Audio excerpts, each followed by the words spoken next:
en el capítulo 1 y le damos lectura directamente con autorización de su autor Ricardo Rafael, el capítulo 1, el subcapítulo 1 de Fabricación, el nuevo libro que todavía no está disponible, estará disponible hasta el día 14 y cuya portada que usted ve aquí no es la que usted verá finalmente en las librerías. 1. Todo comenzó por una gota de sangre. Una mancha de 1 centímetro de largo por 2 milímetros de ancho, escondida en el santinel de una regadera. Fue la prueba de que el cuerpo de Hugo Alberto Wallace había sido desmembrado por sus secuestradores. Cuando esos restos hemáticos perdieron credibilidad, otro crimen, esta vez real, se asomó detrás de esa falsa evidencia. En noviembre del 2018 yo conducía Espiral, un programa de debate transmitido todas las semanas a través de la televisión pública.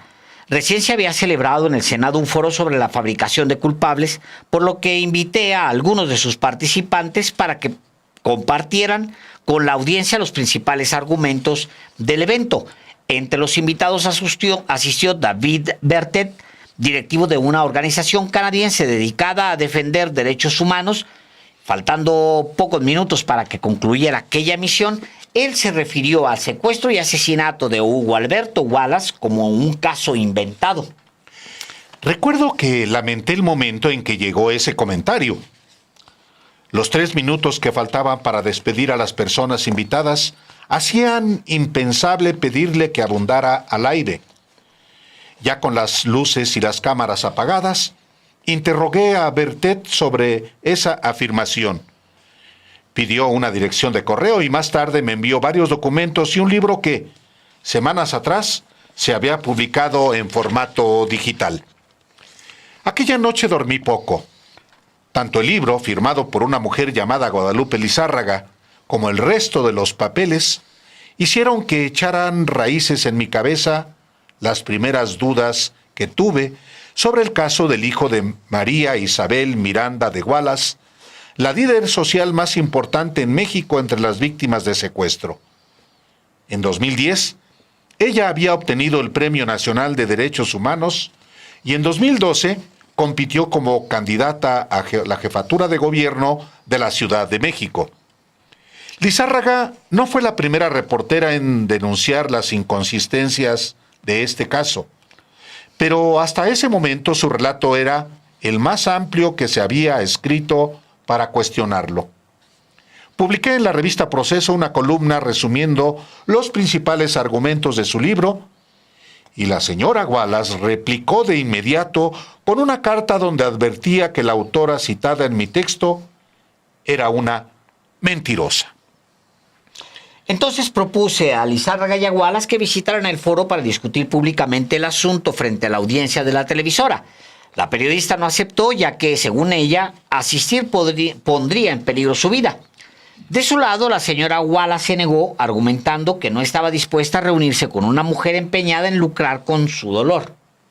La producción decidió entrevistar a cada una por separado. Ambas aceptaron y la citamos el mismo día, pero en horarios distintos. Para ese momento ya me había devorado el resto del material compartido por David Bertet. Aún me faltaban muchas horas de vuelo para comprender la magnitud de este asunto, pero logré prepararme para realizar una entrevista informada. El encuentro con la señora Wallace no fue fácil.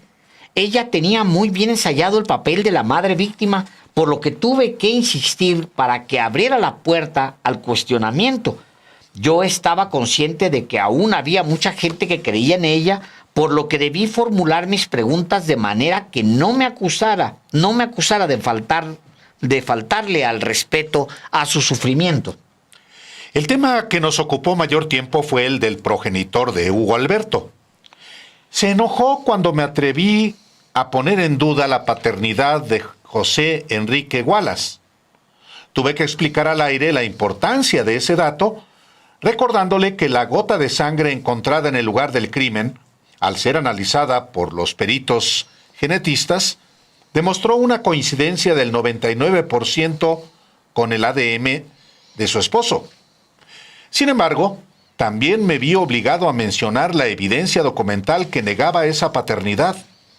Mostré entonces en pantalla un acta de nacimiento fechada el 15 de enero de 1970 a nombre de Hugo Alberto Miranda Torres. Ahí se exhibía el nombre del abuelo, Fausto Miranda, como si fuera el padre del niño. La señora Wallace elevó la voz para precisar que esa información no tenía nada que ver con su hijo. Aclaró que la única acta válida de nacimiento de Hugo Alberto era la expedida el miércoles 19 de noviembre de 1975, cuando el niño ya tenía 6 años.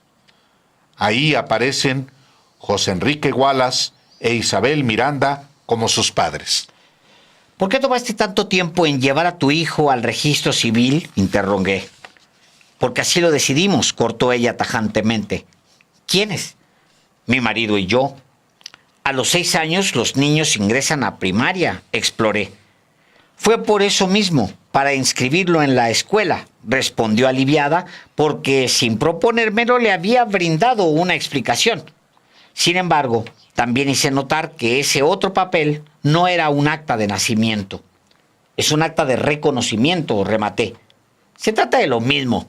Para este caso, el juez ya dictaminó que no hay diferencia entre presentar o reconocer a un hijo propio. En esto último, la señora tenía razón. Los jueces que examinaron el caso habían resuelto que este acto de reconocimiento confirmaba la paternidad de José Enrique Wallace. O sea, que Hugo Alberto sí es hijo de tu marido, subrayé. Eso está probado científicamente, respondió ella. José Enrique Wallace es el padre biológico. ¿A qué evidencia te refieres?, quise saber. Y respondió la señora Wallace. La sangre que apareció en el baño donde Hugo Alberto fue descuartizado coincide con los marcadores genéticos de José Enrique del Socorro Wallace Díaz. ¿Esa es la única prueba?, insistí. No se necesita ninguna otra. La entrevista había puesto a girar en círculos la conversación, así que opté por probar con otro argumento. En julio de 2005, cuando la señora Wallace denunció el secuestro de su hijo, dijo al Ministerio Público que se había casado con José Enrique Wallace en 1968, un año antes de que naciera Hugo Alberto. Sin embargo, el acta de matrimonio de los Wallace exhibe una fecha 10 años posterior. Según los datos oficiales, José Enrique e Isabel se casaron el martes 28 de noviembre de 1978. Por tanto, ella había incurrido en falsedades. Entre los papeles que David Bertet me entregó, había también un certificado religioso del matrimonio entre José Enrique Wallace y María Teresa Magallanes, fechado el viernes 26 de abril de 1963. Venía acompañado de un acta de divorcio con sus respectivos nombres, la cual habría sido expedida en 1974. Pregunta: ¿cómo es posible que el señor Wallace se haya casado contigo en 1968 si en esa fecha aún no se había disuelto su vínculo con su primera esposa? No voy a revelar aquí contigo mi vida privada, frenó la señora Wallace. Perdona, Isabel, que te importune con esto, pero quiero saber si José Enrique estaba aún casado cuando nació tu hijo. Si yo hubiera sido madre soltera, no tendría empacho en decir que mi hijo no tiene padre, afirmó ella. Continuamos discutiendo sobre los otros aspectos del caso.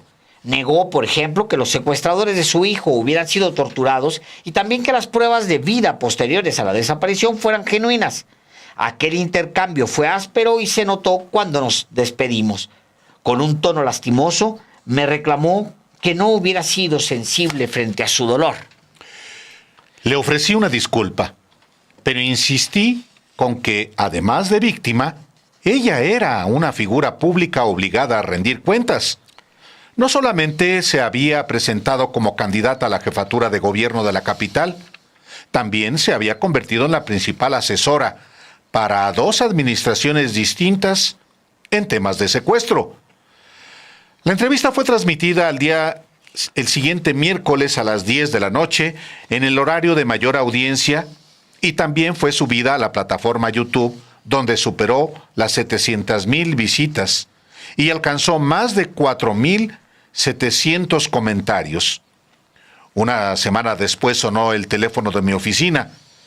Desde Ensenada llamó una mujer que se identificó como la pareja del doctor Carlos León Miranda. Me contó que ambos habían visto el programa y que el médico estaba furioso de haber sido borrado del mapa. La señora Wallace cometió un error grave al afirmar en cadena nacional una mentira tan grande. Ella sola se había metido dentro de un pozo del que era imposible salir. Si durante aquel intercambio hubiera aceptado que su marido no era el padre de Hugo Alberto, habría tenido que admitir la falsedad del análisis genético. Pero al insistir en que José Enrique Wallace era el progenitor, abrió la puerta para que el verdadero padre reaccionara como lo hizo. Ante este dilema tan obvio, no alcanzo a comprender por qué aceptó venir a la televisora. Por mi columna publicada en la revista Proceso, ella sabía que este iba a ser uno de los temas que abordáramos. La única explicación que puedo darme es que subestimó al doctor Carlos León. Supuso, quizá, que no se enteraría de la entrevista o bien creyó que ese señor permanecería callado como lo había hecho durante mucho tiempo. Calculó mal. El orgullo herido del médico terminó operando en su contra. La mujer que me contactó contó que Isabel se casó con su primo hermano antes de que naciera Hugo Alberto y que cuando el niño cumplió 1 año, acudieron juntos a registrarlo. Además, me proporcionó la fecha del divorcio de esa pareja. Sugirió que corroborara esos datos en los archivos del registro civil. También me propuso que viajara a Tejupilco, en el Estado de México, el poblado de donde provienen las familias León y Miranda. Ahí todo mundo se conocía y la gente podía ayudarme a reconstruir el árbol genealógico de Hugo Alberto. La única condición que esa persona me impuso fue que no exhibiera al doctor León ante los medios. Argumentó que tenía un problema de salud que podría agudizarse si se sentía presionado por este asunto. Cumplí con todo a cambio de que el padre biológico de Hugo Alberto me recibiera más adelante en su consultorio de Ensenada. Con los datos proporcionados, no significó ningún problema conseguir aquellos documentos. Al día siguiente obtuve las actas de matrimonio y de divorcio de los primos, así como el acta de nacimiento de Hugo Alberto León Miranda, la segunda en el tiempo que le otorgó identidad. Visité también Tejupilco, donde pude completar los huecos. En efecto, las 2 familias habían sido vecinas durante varias generaciones. Logré reconstruir la historia gracias a varias conversaciones obtenidas después de visitar el jueves 18 de abril del 2019 un restaurante ubicado en los portales del centro, el hotel más antiguo de esa población y finalmente la farmacia de un pariente del doctor León. Con las actas y los testimonios escribí mi primer reportaje sobre la verdadera herencia de sangre de Hugo Alberto. El domingo 28 de abril, el mismo día en que esa pieza fue publicada, el expresidente Felipe Calderón atacó mi trabajo a través de sus redes sociales. Este hombre, que había dejado el poder 6 años antes, seguía defendiendo a la señora Wallace como si se tratara de una integrante de su familia. Comillas, mi solidaridad con Isabel Wallace. Veo saña contra ella. Periodismo, relatando temas y cuestiones irrelevantes frente a la tragedia de un hijo secuestrado y asesinado. ¡Qué mezquindad! ¡Pobre México! Si la señora Wallace era capaz de mentir impunemente sobre la paternidad de su hijo, ¿qué más no sería capaz de hacer? No imaginé entonces la magnitud de este caso.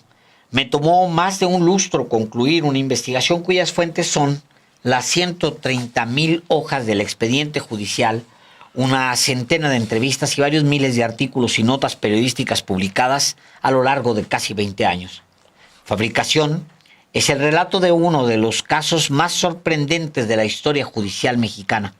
Exhibe la injusticia y la crueldad sufrida por sus víctimas y también el abuso de poder ejercido desde las más altas esferas de la política.